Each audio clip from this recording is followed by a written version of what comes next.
প্রত্যেকবার আমাদের চ্যানেলে শুভম দা আসে, এবার শুভম দার চ্যানেলে চ্যানেলে আমরা চলে এসেছি। যদিও কোয়েশ্চেন শিডিউলটা তোমাদেরই। হ্যাঁ, আমাদের একটা স্পেশাল কোলাবোরেশন বলা যেতে পারে, যেখানে শুভম দাকে আমি কিছু প্রশ্ন জিজ্ঞেস করব, যেটা শুভম দার কমেন্টে আমি প্রচুর দেখেছিলাম। সেই প্রশ্নগুলো আমি নিজে এসে শুভম দাকে জিজ্ঞেস করলাম যে শুভম দা এটা কি হতে পারে, তোমার কমেন্টে দেখছি। শুধু কমেন্ট বলে নয়, মানে আমার মেসেঞ্জার এবং হোয়াটসঅ্যাপ মানে এখন আর খুলতে পারছি না, খুললেই খালি প্রশ্ন প্রশ্ন প্রশ্ন প্রশ্ন প্রশ্ন। তুমি যে কটা প্রশ্ন করেছো সব কটা প্রশ্ন, ওই জন্য ভাবলাম যে অন্তত তোমাকে যেটা বললাম আমি, যে কারণে আজকে আমাদের এই দুজনকার একসঙ্গে বসা, যে অনেক মানুষ ভাববে আমি হয়তো তাদেরকে পাত্তা দিচ্ছি না বা আমি খুব ইয়ে করি, ব্যাপারটা তাই না। সারাদিন অনেক কাজ থাকে, আর একই উত্তর কতজনকে দেবো, তার থেকে একটা অন্তত ছোটোখাটো একটা ভিডিও করে দিই, সবাই ব্যাপারটা জানতে পারবে। লিখেছি কিন্তু লেখাটাও খুব একটা মানুষ পড়ে না, পড়ে অনেকে বুঝতে পারে না। আর এখন যা মাধ্যম না, ভিডিওতে মানুষ ভালো, ছোট ভিডিও হলে মানুষ বুঝতে পারে, তাদের কাছে গ্রহণযোগ্যতাটা বেশি হয়। আমি যে প্রশ্নটা তোমাকে অফ ক্যামেরা করেছিলাম সেটাই আমি করি আরেকবার, যে আদ্র মহাবিষ্ণু যোগ, এই বিষয়টা কি? আমি এটা আমার একটা পোস্টেও লিখেছিলাম, পুরী জগৎগুরু শঙ্করাচার্য নিশ্চলানন্দ সরস্বতীজি মহারাজের একটা ভিডিওর সঙ্গে কোলাবোরেশন করে। তা আদ্র বৈদিক যে সমস্ত যজ্ঞ আছে, সেই বৈদিক যজ্ঞ করতে গেলে দুটো পন্থা ছিল, বৈদিক বা তান্ত্রিক যাই বলো, ঠিক আছে, এটা বৈদিক যজ্ঞ হিসেবেই বলা হচ্ছে। এক হচ্ছে আর্দ্র, এক হচ্ছে শুষ্ক। আর্দ্র মানে হচ্ছে ভিজে, শুষ্ক মানে হচ্ছে শুকনো। কি দিয়ে ভিজে? যে বৈদিক যজ্ঞে পশু বলি হয় তাকে বলা হয় আর্দ্র যাগ। যে যজ্ঞে পশু বলি করা হয় না তাকে বলে শুষ্ক যাগ। বোঝা গেল? গৃহস্থ ব্যক্তিদের কোনো বৈদিক যজ্ঞের পরিপূর্ণ ফলপ্রাপ্তির জন্যে, তান্ত্রিক যজ্ঞেরও বলা আছে এক্ষেত্রে, যেহেতু এই বিষ্ণুযাগ বিষয়টা মূলত বৈদিক, সেই বৈদিকই বলি, বেদ এবং স্মৃতিকে ওরিয়েন্টেড করে, যে কোনো গৃহস্থ ব্যক্তিকে যদি কোনো যজ্ঞের পরিপূর্ণ ফললাভ করতে হয়, বিশেষত আমিষাহারী ব্যক্তিদের, তাহলে তাদেরকে পশু বলি দিয়েই যজ্ঞ সম্পন্ন করতে হয়। এই পশু বলিদান করা যে যজ্ঞ তাকে বলে আর্দ্র যাগ। বোঝা গেল? এবার মহাবিষ্ণু যাগ কি? বেদেতে ভগবান বিষ্ণুর একটি বিশেষ রূপ আছে, বেদ এবং তন্ত্র উভয় যাকে মহাবিষ্ণু বলছে, সেই বিশেষ রূপের উদ্দেশ্যে এই সমগ্র যজ্ঞটি সম্পন্ন করা হয়, যাকে বলা হয় ভগবান নরসিংহ। তার মন্ত্রেই বলা আছে উগ্রং বীরং মহাবিষ্ণু, হ্যাঁ, নৃসিংহ তাপিনী উপনিষদ ইত্যাদির মাধ্যমে এই মহাবিষ্ণু যজ্ঞ এবং নরসিংহ তন্ত্রের বিধান অনুযায়ীও পশু বলি দিয়েই করার কথা, গায়ত্রী তন্ত্রের বিধান অনুযায়ীও পশু বলি দিয়েই এই যজ্ঞ করার কথা শাস্ত্রে উল্লিখিত আছে। তাই আর্দ্র মহাবিষ্ণু যাগ। আচ্ছা, এটা হচ্ছে নামটার মানে। আচ্ছা, এই আর্দ্র মহাবিষ্ণু যাগ সাধারণ মানুষের কতটা উপকারে লাগে? সাধারণ মানুষের কতটা উপকারে লাগতে বলতে, অ্যাকচুয়ালি এই জাগটার মাহাত্ম্য সম্পর্কে যতটাই বলো ততটাই কম পড়ে যাবে। কেন কম পড়ে যাবে? যত রকম গ্রহ দোষ হয়, রবির দোষ, সোমের দোষ, মঙ্গলের দোষ, মঙ্গলের যেগুলো আছে মাঙ্গলিক, ভৌম দোষ, বুধের যে সমস্ত দোষ আছে সেই দোষগুলো, বৃহস্পতির যে দোষ আছে সেগুলো, শুক্রের যে দোষগুলো হয়, শনির যে দোষগুলো হয় সাড়ে সাতি ইত্যাদি, রাহুর যে দোষ হয়, রাহুকেতু ওরিয়েন্টেড যে দোষগুলো হয়, ভূত প্রেত ধরা, হেন তেন, যে তখন বলা হচ্ছিল কালসর্প দোষ, কেমদ্রুম দোষ, নানা রকম দোষ হয় নবগ্রহে। এই সমস্ত গ্রহদোষ এর মাধ্যমে খণ্ডিত হয়। তোমার ওপরে যে আধ্যাত্মিক, আদিদৈবিক, আদিভৌতিক ত্রিবিধ উৎপাত হয় সেই সব নাশ হয়। তোমার ধর্ম, অর্থ, কাম, মোক্ষ চতুর্বর্গ লাভ হবে। তোমার ইহজাগতিক এবং পারলৌকিক সমস্ত প্রকার ঐশ্বর্য, প্রসপারিটি প্রাপ্তি হবে। সব দিক দিয়ে উন্নতি, এবং সব দিক দিয়েই তার উন্নতি হবে, কর্মক্ষেত্রে, ব্যবসার ক্ষেত্রে, এর ক্ষেত্রে সব কিছু। ভৌম, তাদের যে বাস্তুদোষ থাকে, বাস্তুদোষও কেটে যাবে। কেন? ভগবান বিষ্ণু, ভগবান আমার করা হচ্ছে জগন্নাথ প্রীতি লাভের জন্য। আমার এই যজ্ঞের অন্য কোনো মানে উদ্দেশ্য কিছু নেই। আমার জগন্নাথ আমার বাড়িতে এসছেন, তার খুশি হওয়ার জন্যে আমার যে পুরোহিত মণ্ডলী আছে, বৈদিক ব্রাহ্মণ মণ্ডলী, তাদেরকে আমি বলি যে একটা বিষ্ণু যজ্ঞ করি। তখন আমাকে পত্রপাঠ, আমার যে মাস্টারমশাই শ্রদ্ধেয় ধনঞ্জয় চক্রবর্তী মশাই, উনি আমাকে বলেন যে মা তুমি যখন কুলাচারী পরিবার, দ্বিতীয় কথা তুমি যখন বেদের ছাত্র, তুমি তো জানো, তুমি আর্দ্র মহাবিষ্ণু যজ্ঞই করো। ভগবান জগন্নাথ হচ্ছেন সাক্ষাৎ নিজে মহাবিষ্ণু। স্কন্দ পুরাণের উৎকলখণ্ডে যদি আমরা দেখি, বা আমরা যদি জগন্নাথকে ওরিয়েন্টেড করে যতগুলো শাস্ত্র আছে সেখানে দেখি, সব জায়গাতেই তাকে মহাবিষ্ণু বলা হয়েছে। সেই জন্য তার উদ্দেশ্যে আমার এই যজ্ঞটা করা। আচ্ছা, সাধারণ মানুষ কি করতে পারে? সাধারণ মানুষ হ্যাঁ করতে পারে, তবে আমার আমার পুরোহিত মণ্ডলী যে আমাকে বিধান দিয়েছে, সেই বিধান হচ্ছে যে ব্যক্তি সস্ত্রীক, মানে যার স্ত্রী আছে এবং জ্যেষ্ঠ পুত্র আছে এবং উভয়ে বেঁচে আছে, সেই ব্যক্তি একমাত্র এই যজ্ঞটা করবার অধিকারী। মানে ক্রাইটেরিয়া আছে, সবাই এটা করতে পারবে না এইভাবে, হঠাৎ করে চাইলেই সবাই এটা করে ফেলতে পারবে না। যে ক্রাইটেরিয়াতে আমি নিজেই ফেঁসে গিয়েছি, ঠিক আছে, যে ক্রাইটেরিয়াতে আমি নিজেই ফেঁসে গিয়েছি, সেই জন্য আমি কিন্তু এই যজ্ঞের সংকল্পকর্তা নই। আবার মজার কথা, তার বিয়ে আছে, জ্যেষ্ঠ সন্তানও আছে, যেমন আমার ঠাকুর দাদা, কিন্তু তার স্ত্রী বেঁচে নেই, হবে না, তাকেও বেঁচে থাকতে হবে। মানে স্ত্রী এবং পুত্রকে নিয়ে বসে সে সংকল্প করবে, এটাই এই যজ্ঞের ক্রাইটেরিয়া। হ্যাঁ, বাবাই পারবে একমাত্র, আমার বাবা করবে। এক্ষেত্রে আমি এটা করবো, বাবা বা মা যে কোনো একজন করতে পারে, মানে অল্টার, মানে স্ত্রীর ক্ষেত্রে স্বামীকে বেঁচে থাকতে হবে, সন্তানকে থাকতে হবে এবং সঙ্গে থাকতে হবে অবশ্যই। এবার সঙ্গে তাহলে এই যে গ্রহদোষ কাটছে বা এই বিষয়গুলো, আমার কি গ্রহদোষ কাটছে না কাটছে এটাতে আমার কিছু যায় আসে না। আমি বলছি এটা কি তাহলে তোমার বাবার কাটবে? আমি তো বলছি আমি এগুলোতে বদার্ডই নই। না আমি সাধারণ মানুষের কথা বলছি। সাধারণ মানুষের কথা, যে যার নামে সংকল্প হবে তার কাটবে, ঠিক আছে।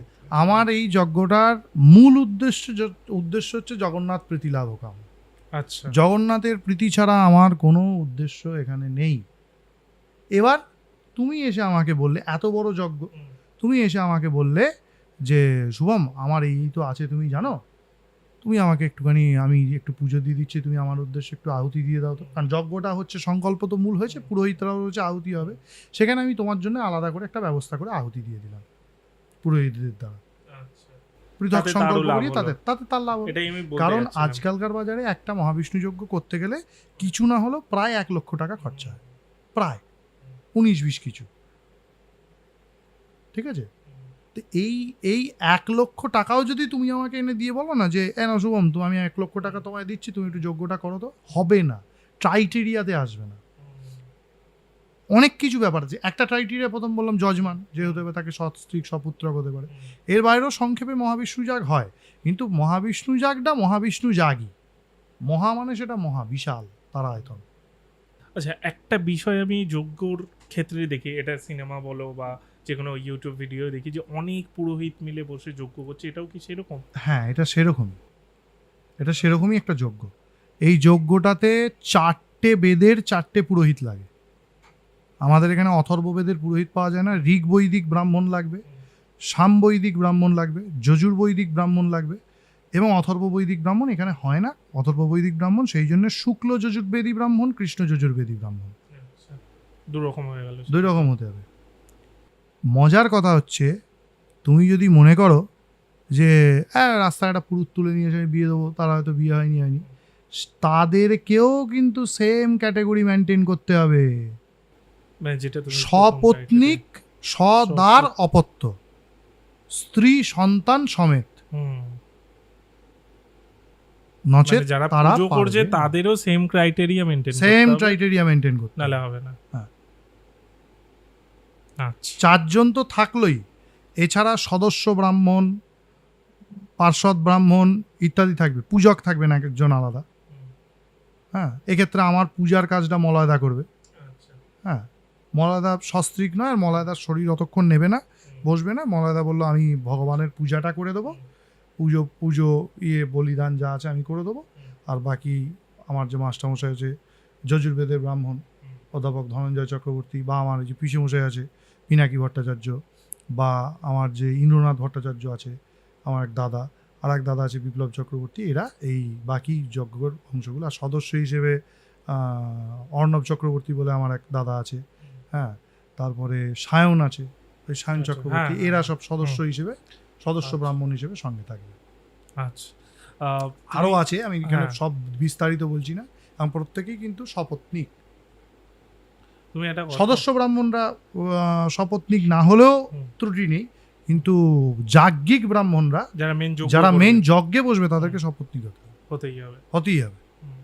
সপত্নীক এবং সপুত্র, মানে পুত্র, মানে তাদের পুত্র, ক্ষেত্রে সন- পুত্রকন্যাটা কিন্তু ম্যান্ডেটরি না, ম্যান্ডেটরি নয়। না ম্যান্ডেটরি আচ্ছা। নয়, মানে সন্তান থাকতে হবে। হ্যাঁ, হ্যাঁ, নিঃসন্তান দম্পতি হলে হবে না। হুম, বুঝতে পেরেছি। তুমি বললে যে জগন্নাথের, মানে জগন্নাথ দেবের উদ্দেশ্যেই তুমি এই পুজোটা করছো, এটা কেন?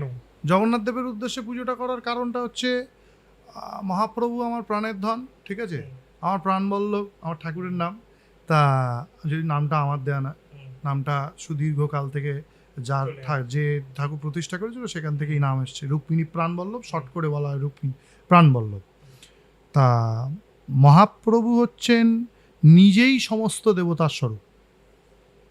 বিষ্ণুর একটা স্তুতি আছে, ভূপাদৌ যশ্বনাভ্যৈর্বিয়দসুর নিলয়শ্চন্দ্র সূর্যৌ চ নেত্রে কর্ণাবাসা স্থিত দৌর্মুখমপি দহন যশ্ববাস্ত্যমবধি অন্তস্থং যস্ব বিশ্বম সুরনর খগো ভোগী গন্ধর্ব দৈত্যৈ চিত্রং রং রম্যত তং ত্রিভুবনবপুষং বিষ্ণুমীশং নমামি।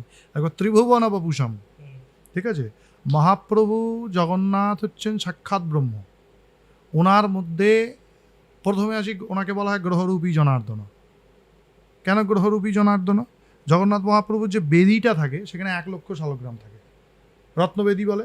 আমার বাড়িতেও যে বেদিটা আছে, যে বেদির উপরে মহাপ্রভু অধিষ্ঠিত, আগেও ছিলেন এখনও আছেন, হ্যাঁ, আমার ইচ্ছা এবং ঠাকুমার আগ্রহে এই দুটো ব্যক্তির পারস্পরিক মেলবন্ধনে 108টি দিব্য শালগ্রাম আছে আমার বাড়িতে, ওই বেদির তলাতে।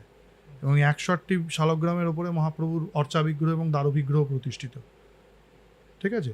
এই 108টি শালগ্রামের মধ্যে লক্ষ্মীনারায়ণ শালগ্রাম, লক্ষ্মীবরাহ শালগ্রাম, লক্ষ্মী সুদর্শন, এরকম দধিবামন, নানা রকম শালগ্রাম আছে। এই যে সূর্য, চন্দ্র, মঙ্গল, বুধ, বৃহস্পতি, শুক্র, শনি, রাহু, কেতু, প্রত্যেকটি গ্রহের একটি করে শালগ্রাম হয়। সূর্যের লক্ষ্মীনারায়ণ, চন্দ্রের হচ্ছে দধিবামন, মঙ্গলের হচ্ছে লক্ষ্মী জনার্দন, এরকম করে নানা রকম আছে, ঠিক আছে। এই শালগ্রামগুলি হচ্ছে নবগ্রহের 9টি শালগ্রামের রিপ্রেজেন্টেটিভ। এই শালগ্রাম 108-এর মধ্যে এগুলো থাকবে, বা 1,00,000 শালগ্রামের মধ্যে এরা থাকবে।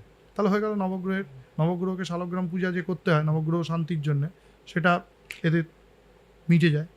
দ্বিতীয় কথা, নবগ্রহের প্রত্যেকটি গ্রহ মহাপ্রভুর অঙ্গের এক একটি অঙ্গের মধ্যে অবস্থান করে। কোথায় অবস্থান করে? ওনার যে ডান চোখ সূর্য, বাম চোখ হচ্ছে চন্দ্র, ওনার যে এই যে ত্রিকোণাকার নাক এইটা হচ্ছে মঙ্গল, ওনার যে এই যে ঠোঁটটা দেখো ধনুকের মতো এটা হচ্ছে বুধ, এই যে কপালের কাছে যে ইয়েটা দেখো, তিলকটা দেখো, এইটা হচ্ছে বা ঊর্ধ্বনেত্র অংশটা, এইটা হচ্ছে বৃহস্পতি। ওনার দেখবে বডিটা হচ্ছে চৌকো, জগন্নাথের ওপর থেকে নিচে অব্দি এই চৌকো হচ্ছে শুক্রের প্রতীক। ওনার কালো গায়ের রং, এটা হচ্ছে শনি। আর ওনার এইখান থেকে দেখবে একটা পট লাগিয়ে এখান থেকে মকরকুণ্ডল থাকে, এটা হচ্ছে রাহু। আর ওনার কোমরের এইখান থেকে একটা দড়ি দিয়ে ওনার বস্ত্রগুলো বাঁধার জন্য এখানে কোমরে একটা দড়ি থাকে, ওইটিকে বলা হয় কেতু। এইভাবে মহাপ্রভু হচ্ছেন গ্রহরূপী জনার্দন। 9টা গ্রহ, তার 27টা নক্ষত্র, 12টা রাশি। এই তাহলে 9টা গ্রহের 27টা নক্ষত্রের 12টা রাশি বা লগ্ন যাই বলো, যোগ, তিথি, করণ যা আছে সমস্ত মহাপ্রভুর ওই 9টা গ্রহের মাধ্যমে মহাপ্রভুর শরীরের মধ্যে অবস্থান করে। বুঝতে পারলে? এবার কি, সূর্যের ইষ্টদেবী মাতঙ্গী, চন্দ্রের ইষ্টদেবী কমলা, ঠিক আছে। তারপর বুধের ইষ্টদেবী মহাত্রিপুর সুন্দরী, বৃহস্পতির ইষ্টদেবী তারা, শুক্রের ইষ্টদেবী ভুবনেশ্বরী, শনির ইষ্টদেবী দক্ষিণাকালী। জগন্নাথকে বলে না দক্ষিণ রাত্র জগন্নাথ সাক্ষাৎ দক্ষিণা কালিকা, এই যে কালো রঙের জন্য শনি কালো, দক্ষিণাকালী কালো। রাহুর ইষ্টদেবী হচ্ছে ছিন্নমস্তা, যে জগন্নাথের শুধু দেখো মুখ মূর্তি ছিন্নমস্তা। আর কেতুর ইষ্টদেবী হচ্ছে ধূমাবতী, ওই যে বললাম সর্প আকৃতি পেটে থাকে। তাহলে 10 মহাবিদ্যাও কিন্তু জগন্নাথের মধ্যে লীন হয়ে আছে। তাহলে দেখো নবগ্রহ দশমহাবিদ্যা। এবার আসি লোকপাল।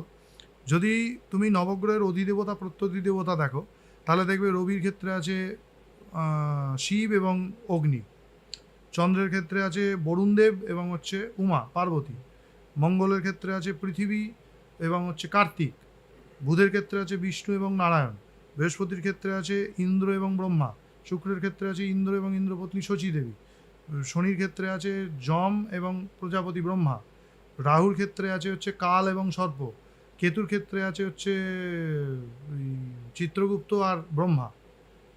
এই দেখো ইন্দ্রাদি 10 লোকপাল, এরাও কিন্তু মহাপ্রভুর শরীরের মধ্যে অবস্থিত গ্রহের মাধ্যমে। ইন্দ্রাদি 10 লোকপাল, শিবের পরিবার, যমের পরিবার, সব ভগবানের মধ্যে নিহিত। ঠিক আছে, আমার তো অন্য আর কোনো দেবতার উপাসনা, আর কোনো দেবতাকে ডাকার তো দরকার নেই। আর উনি হচ্ছেন যজ্ঞ নৃসিংহ, উনি আদি নৃসিংহ। যখন ভগবানকে পাওয়ার জন্যে, দেখো জগন্নাথকে পাওয়ার জন্য যখন ইন্দ্রদুম্ন রাজা তপস্যা শুরু করেন, তখন উনি 10,000 অশ্বমেধ যজ্ঞ করেছিলেন। অশ্বমেধ, খেয়াল করো, ওখানেও কিন্তু ঘোড়াবলির বিধান আছে, বুঝেছ? এবং এই পরমেষ্ঠী মন্ত্র বলা হয় বা অনুষ্টুপ মন্ত্র বলা হয়। এই অনুষ্টুপ মন্ত্র বা পরমেষ্ঠী মন্ত্র দ্বারাই কিন্তু ব্রহ্মা আমাদের শ্রীমন্দিরের যে রত্নবেদীর উপরে ভগবান জগন্নাথকে প্রতিষ্ঠা করেন। এবং জগন্নাথের আদি বিগ্রহ কিন্তু হচ্ছে যোগপট্ট লক্ষ্মী নরসিংহ। জগন্নাথ যখন যজ্ঞকুণ্ড থেকে বেরিয়ে আসেন, তখন ওনার মূল রূপটা ছিল হচ্ছে অনন্ত শেষনাগ বলরাম। উনি হচ্ছেন ভগবান নিজে বসে আছেন, শঙ্খচক্রধারী বরাভয় মূর্তি, এক হাতে চক্র সুদর্শন আর এক হাতে হচ্ছেন তার যে মহামায়া শক্তি মহালক্ষ্মী যাই বলো, সেই শক্তি নিয়ে উনি সেই রূপে প্রথম আবির্ভূত হয়েছিলেন। নারদ ব্রহ্মা প্রভৃতি ঋষিরা যাকে যজ্ঞ নৃসিংহ বলা হয়, আদি নৃসিংহ বা যজ্ঞ নৃসিংহ। এই মূর্তিতে তুমি জগন্নাথকে যদি উপাসনা করো, হ্যাঁ, তাহলে তোমার সমস্ত দেবতাকে উপাসনা করা হয়ে গেল। তুমি দেখতে পাচ্ছ জগন্নাথের হাত নেই, পা নেই, চোখ নেই, কান নেই, কিছুই নেই, ওর মধ্যেই জগন্নাথ সব আছে। এই এতগুলো দেবতা, এতগুলো গ্রহ, এত কিছু, সমস্ত কিছু। আচ্ছা, জগন্নাথের যে কি বলো, যে রাহুপট বলা হয়, রাহুরই আর এক ভাই হচ্ছে বাস্তু। রাহুর মা সিংহিকার পুত্র হচ্ছে সিংহিকা তনয়ং বাস্তুং বলা হয়। তো জগন্নাথকে পূজা করলে সেই বাস্তুও কিন্তু সন্তুষ্ট হয়। এবার দেখো কি করে সন্তুষ্ট হয় না, ইন্দ্র হচ্ছে সমস্ত দেবতাদের রাজা, আগুন হচ্ছে সমস্ত শক্তির উৎস, যম হচ্ছে সমস্ত প্রেত লোকের রাজা, নৈরিত হচ্ছে সব রাক্ষস দৈত্য দানবদের রাজা, বরুণ হচ্ছে জলে থাকা সমস্ত জলচর জীবের রাজা, বায়ু হচ্ছে সমস্ত খেচর আকাশচারী জীবেদের রাজা, কুবের হচ্ছে যক্ষযক্ষিণীদের রাজা, শিব হচ্ছেন সব গণেদের অধীশ। ঠিক আছে, তারপরে হচ্ছে ব্রহ্মা হচ্ছে সমস্ত প্রজাগণের, সমস্ত প্রজা মানে তুমি আমি সবাই আছি তার মধ্যে, এবং অনন্ত হচ্ছে সমস্ত সাপেদের রাজা। তাহলে ইন্দ্র যদি কারো শরীরের ভেতর থাকে, তাহলে তার ওই টোটাল কমিউনিটিটা তার শরীরের ভেতরে থাকবে। সমস্ত দেবতা ভগবানের শরীরে থাকবে, সমস্ত শক্তি ভগবানের শরীরে থাকবে, সমস্ত প্রেত ভগবানের শরীরে থাকবে, সমস্ত ভগবানের শরীরে থাকবে। আবার তাহলে বুঝতে পারছো, ভগবান জগন্নাথ কিন্তু পুরোই বিশ্ব ব্রহ্মাণ্ডময়। তুমি খুব সুন্দর করে জগন্নাথ দেবের মূর্তিটা আমাদের সামনে ডেসক্রাইব করে দিলে। সেটা হয়তো অনেকেই জানেই না, জানে না তো, অনেকে জানে না জগন্নাথের ম্যাক্সিমাম লোকে বলে মজার কথা হচ্ছে জানো, এই যে প্রত্যেকটা গ্রহ আছে, এই গ্রহদের সন্তুষ্ট করা খুব কঠিন। আর এই গ্রহদের দ্বারাই পুরো বিশ্ব ব্রহ্মাণ্ড চালিত হচ্ছে। গ্রহদের সন্তুষ্ট করতে গেলে তোমার সূর্যকে, মানে একসঙ্গে যদি নবগ্রহের পুজো করো, যদি ধরো 9টা লোককে নেমন্তন্ন করো, 9 জনই আলাদা খায়, তুমি মনে করবে যে আমি একটু পোলাও বিরিয়ানি খাইয়ে দেবো, একরকম রান্না করে খাবো, কেউ কিচ্ছু খাবে না, তোমার আরেকজনের জিনিস আরেকজন খাবে না। সূর্য যদি ঘি ভাত খায়, চন্দ্র তাহলে বলবে আমার পায়েস চাই, তা আবার চিনির পায়েস, মানে চিনির পায়েস বলতে সাদা পায়েস। মঙ্গল বলবে আমার একটুখানি ঝাল ঝাল ভাত চাই, বুধ বলবে আমার একটু পোলাও চাই, বৃহস্পতি বলবে আমার একটু ফ্রাইড রাইস চাই, শুক্র বলবে আমার একটুখানি গুড়ের পায়েস চাই, শনি বলবে না ভাই আমাকে মাসকলাই দিয়ে খিচুড়ি করে দিতে হবে, রাহু বলবে আমার ওসব দরকার নেই, আমার বিরিয়ানি চাই, কেতু বলবে আমারও ভাই আমার কিন্তু একটুখানি ওই আর অন্যরকম বিরিয়ানি চাই, ছাগ রক্ত দিয়ে, মানে রক্ত দিয়ে নির্মিত বিরিয়ানি, মাংস এবং রক্ত দিয়ে। তাহলে দেখো নবগ্রহ সন্তুষ্ট করতে গেলে তোমাকে সব রকম সব কিছু দিতে হবে। এছাড়া সূর্যের দান করো, সোনা দাও, চন্দ্রের দান করো, রূপো দাও, আরও বিভিন্ন দ্রব্য আছে, লাল কাপড় দাও, সোনার থালা দাও, তামার ঘটি দাও, এর রূপোর বাটি দাও, ওর গ্লাস দাও রূপোর, একে পাথরের জিনিস দাও, শনিকে লোহার জিনিস দাও, কাকে গরু দাও, কাকে ঘোড়া দাও দানেতে। তবেই গরু, ঘোড়া, ছাগল, ভেড়া, ঠিক আছে, এত কিছু দেওয়ার পর কাকে লোহার বল্লম, কাকে লোহার ডান্ডা, কাকে রূপোর ডান্ডা, কাকে সোনার কলম, এরকম বিভিন্ন দান ফান পুজো পাঠ করে তবে গ্রহদের প্রীতি লাভ হয়। আর এর যে কোনো একটা উপাদান নিয়ে গিয়ে তুমি জগন্নাথকে দিলে সবাই সন্তুষ্ট। যে কোনো একটা ভোগ জগন্নাথকে দিলে সব দেবতা সন্তুষ্ট, বলুক কে সন্তুষ্ট নয়। যে কোনো, প্রভু আজকে একটু পায়েস খাও, প্রভু আজকে একটু খিচুড়ি খাও, এইদিকে তুমি নজনকে আলাদা রাখো, কেউ খাবে না। কিন্তু জগন্নাথকে তুমি খিচুড়ি খাও, নয় কেন 33 কোটি দেবতা সবাই ওই খিচুড়ি খেতে বাধ্য। জগন্নাথকে তুমি একটু ঘি ভাত দাও, 33 কোটি দেবতা সবাই ঘি ভাত খেতে বাধ্য। তাই তো তুমি জগন্নাথ। তাহলে আমার অন্য দেবতাকে ধরবার দরকার কি আছে? আমি মহাবিষ্ণু যজ্ঞ করবো, আমার সমস্ত দেবতার উপাসনা হয়ে যাবে। মানে মানুষের সব প্রশ্ন, আমার কাছে কিছু মানুষ এসছে, আমার যারা পরিচিত সার্কেলে, যাদের অনেক রকম ট্রাবলস আছে, তারা আমাকে বলেছে যে আমি এরকম আমার নামে একটুখানি পুজো দিয়ে দাও না। আমি বললাম পুজো তো ওইভাবে দেওয়া যাবে না, যজ্ঞটা করাতে। তো পুজো যজ্ঞ তাদের জন্য, আমার যতটুকু আলাদা করে সংকল্প করে পুজো করিয়ে দেওয়া, আলাদা করে সংকল্প করে, মূল সংকল্প শেষ হওয়ার পর আলাদা করে তাদের উদ্দেশ্য যজ্ঞ করিয়ে দেওয়া, এটা কিন্তু ক্রাইটেরিয়াটা থাকতে হবে। ওটা মূল সংকল্পের জায়গায় এই ক্রাইটেরিয়া পুরো মেনটেন করতে হবে।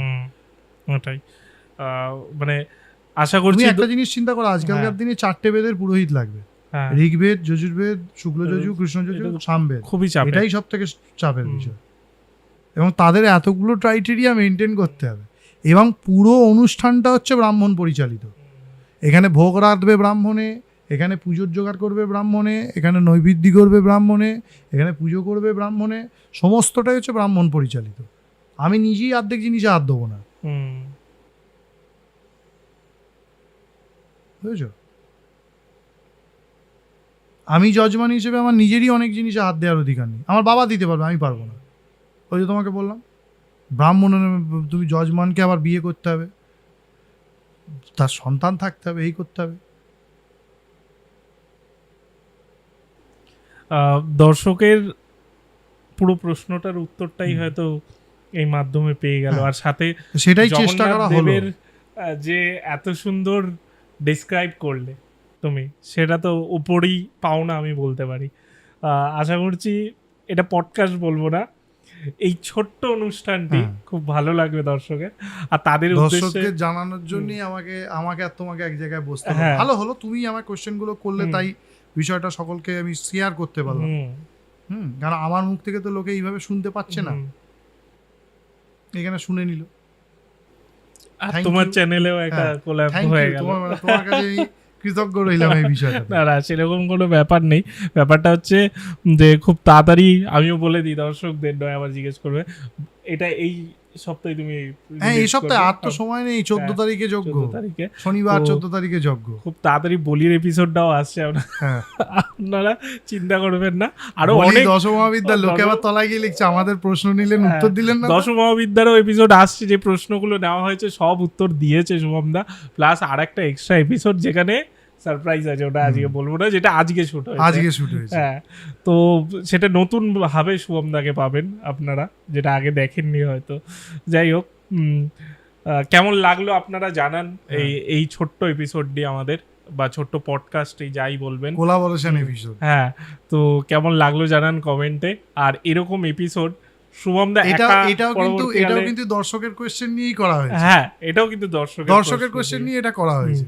আর দ্বিতীয়ত শুভমদা সিঙ্গেল, মানে একা বসে এরকম আপনাদের বিভিন্ন প্রশ্নের আগামী দিনে আশা করছি উত্তর দেবে, সেরকম একটা শুভমদা নিজের চ্যানেলে পরিকল্পনা করেছে। তো অবশ্যই চ্যানেলটিকে সাবস্ক্রাইব করুন আর বেল আইকনটা প্রেস করে দেবেন, যাতে শুভমদা বিভিন্ন কন্টেন্ট দিলে, এরকম ধরনের কন্টেন্ট দিলে আপনাদের কাছে নোটিফিকেশন পৌঁছে যায়। Thank you. আবার অন্য টপিক নিয়ে অন্যদিন শুভমদা বসবে। আর আমাদের যেরকম পডকাস্ট চলতে থাকে প্রত্যেক রবিবার সন্ধ্যে 7টায়, সেরকম তো চলতেই থাকবে। ধন্যবাদ।